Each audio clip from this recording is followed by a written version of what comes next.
বিসমিল্লাহির রহমানির রহিম।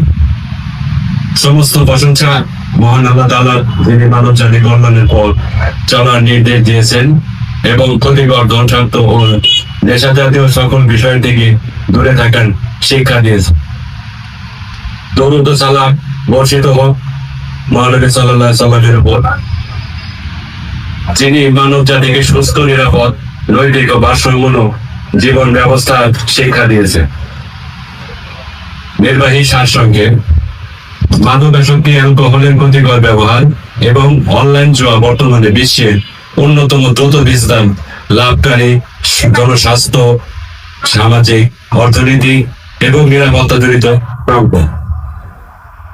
এক সময় অপূর্ণ ব্যক্তিগত সমস্যা হিসেবে দেখা গেল বর্তমানে বিশ্ব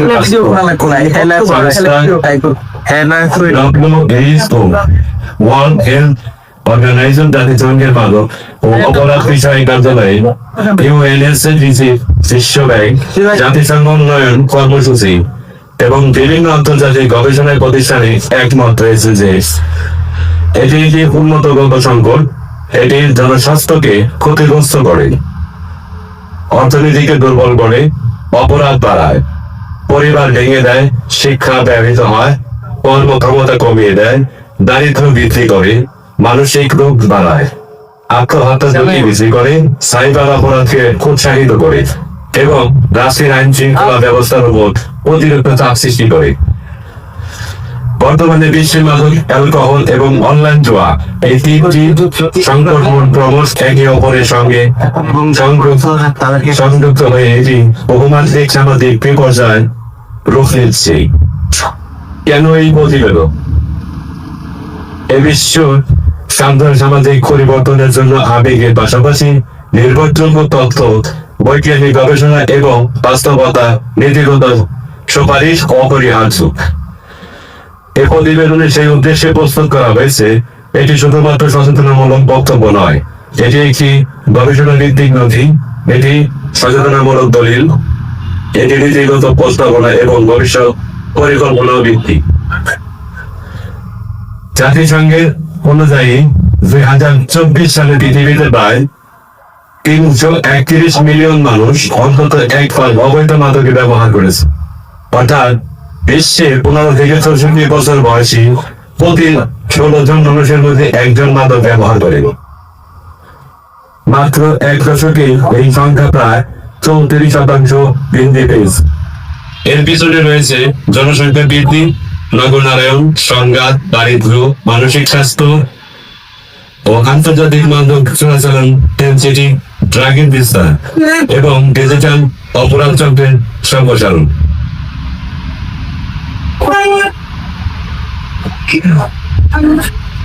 ইউএনওডিসি এর তথ্য অনুযায়ী 2023 সালে বিশ্বে প্রায় 5 লক্ষ মাদক ব্যবহার জনিত কারণে মৃত্যুবরণ করেছে। অর্থাৎ প্রতিদিন গড়ে 1300-রও বেশি মানুষ প্রাণ হারাচ্ছে। প্রতি ঘন্টায় 54 জন, প্রতি মিনিটে প্রায় 1 জন। এটি শুধু সংখ্যা নয়, এটি অসংখ্য পরিবার, সন্তান, মাতা, বাবা, স্বপ্ন ও সম্ভাবনার সমাপ্তির প্রতীক। অ্যালকোহল নীরব বৈশ্বিক মহামারী। বিশ্ব সংস্থা সর্বশেষ বৈশ্বিক মূল্যায়নে দেখা যায় 2019 সালে শুধুমাত্র অ্যালকোহলের কারণে বিশ্বে 26 লক্ষ মানুষ মৃত্যুবরণ করেছে। 2200-রও বেশি রোগীর সঙ্গে সম্পৃক্ত। ক্যান্সার ঝুঁকি বাড়ায়, লিভার সিরোসিস সৃষ্টি করে, উচ্চ রক্তচাপ, স্ট্রোক, হৃদরোগ, সড়ক দুর্ঘটনা, আত্মহত্যা, পারিবারিক সহিংসতা এবং কর্মস্থান হ্রাসের অন্যতম কারণ।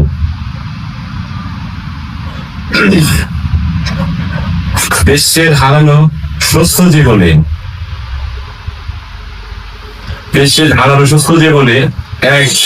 115.9 মিলিয়ন বছর অ্যালকোহলের কারণে নষ্ট হয়ে গেছে। তরুণদের উপর সবচেয়ে বড় আঘাত। ওয়েল বিশ্লেষণ দেখা যায় 20 থেকে 39 বছর বয়সের মানুষের মধ্যে 13% অ্যালকোহল জড়িত। এই বয়সের একজন মানুষ উচ্চ শিক্ষায় সম্পন্ন করে, কর্মজীবন প্রবেশ করে, পরিবার গঠন করে, জাতীয় অর্থনৈতিক অবদান রাখে। অর্থাৎ একটি জাতিকে সবচেয়ে উৎপাদনশীল জনগোষ্ঠী সবচেয়ে বেশি ঝুঁকিপূর্ণ রয়েছে। চিকিৎসা সংকট ইউএনএসিডিসি এর তথ্য অনুযায়ী মাদক ব্যবহারজনিত সমস্যার আক্রান্ত প্রতি 12 জনের মধ্যে একজন চিকিৎসা পান। নারীদের মধ্যে 13 জনের মধ্যে একজন। ওয়েল আরো বলা আছে, অনেক দেশে কার্যকর চিকিৎসার আওতায় আসতে পারে মাত্র 1 থেকে 15% মানুষ, অর্থাৎ বেশিরভাগ আসক্তি ব্যক্তি চিকিৎসা থেকে বঞ্চিত। নতুন ধরনের মাদক বর্তমানে বিশ্বের সবচেয়ে বড় উদ্বেগগুলো একটি। 2024 সালে বিশ্বে 755টি নতুন সাইকোঅ্যাক্টিভ পদার্থ শনাক্ত হয়েছে। এগুলো দ্রুত বাজারে আসে, আইনকে ফাঁকি দেয়, সহজে শনাক্ত করা যায়, অনেক ক্ষেত্রে প্রচলিত মাদকের চেয়েও বেশি প্রাণঘাতী হয়।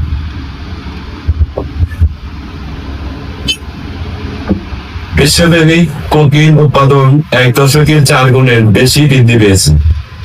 বিশেষজ্ঞদের মতে এটি আন্তর্জাতিক অপরাধ চক্রে আরো শক্তিশালী করেছে। মানব পাচার, অর্থ পাচার এবং অস্ত্র পাচার, সন্ত্রাসীদের অর্থায়নে সঙ্গে সঙ্গে ক্ষেত্রে নেটওয়ার্কের সম্পর্ক রয়েছে। আফিমের নতুন বাস্তবতা। আফগানিস্তান আফিম উৎপাদন কমলেও মায়ানমার এবং বিশ্বের অন্যতম প্রধান আফিম উৎপাদনকারী অঞ্চলে পরিণত হয়েছে। বাংলাদেশের জন্য এটি অত্যন্ত গুরুত্বপূর্ণ, কারণ বাংলাদেশ মায়ানমারের নিকটবর্তী হওয়ায় আন্তর্জাতিক মাদক পাচারের বৃদ্ধি ঝুঁকিপূর্ণ। ইনজেকশন ভিত্তিক মাদক অনুযায়ী বিশ্বে 4.3 মিলিয়ন মানুষ ইনজেকশনের মাধ্যমে মাদক গ্রহণ করে। এর তথ্য অনুযায়ী এই জনগোষ্ঠীর মধ্যে 15.2% হ্যাভি আক্রান্ত আর 30.8% হেপাটাইটিস আক্রান্ত। অর্থাৎ মাদক শক্তি শুধু নেশার সমস্যা নয়, এটি সংক্রামক রোগ বিস্তারিত অন্যতম কারণ। অনলাইন জুয়া নতুন বৈশ্বিক মহামারী গত 10 বছরে অনলাইন জুয়ার বাজারে কয়েক গুণ বৃদ্ধি পেয়েছে। স্মার্টফোন, ডিজিটাল পেমেন্ট, ক্রিপ্টো ক্যাচারি এবং সামাজিক যোগাযোগের মাধ্যমে কারণে এই বিশ্বে কোটি কোটি সহজেই online betting, casino, short game, sport betting এবং অন্যান্য জুয়ার অংশ নিতে পারছে।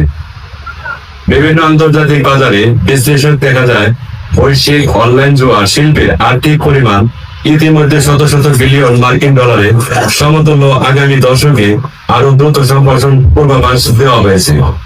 এই প্রভাবের সঙ্গে সঙ্গে আসক্তি, ঋণ, আর্থিক প্রতারণা ও মানসিক স্বাস্থ্য সমস্যা বৃদ্ধি পাচ্ছে।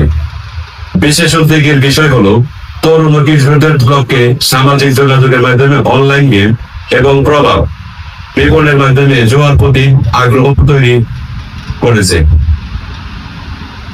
বাংলাদেশের বাস্তবতা।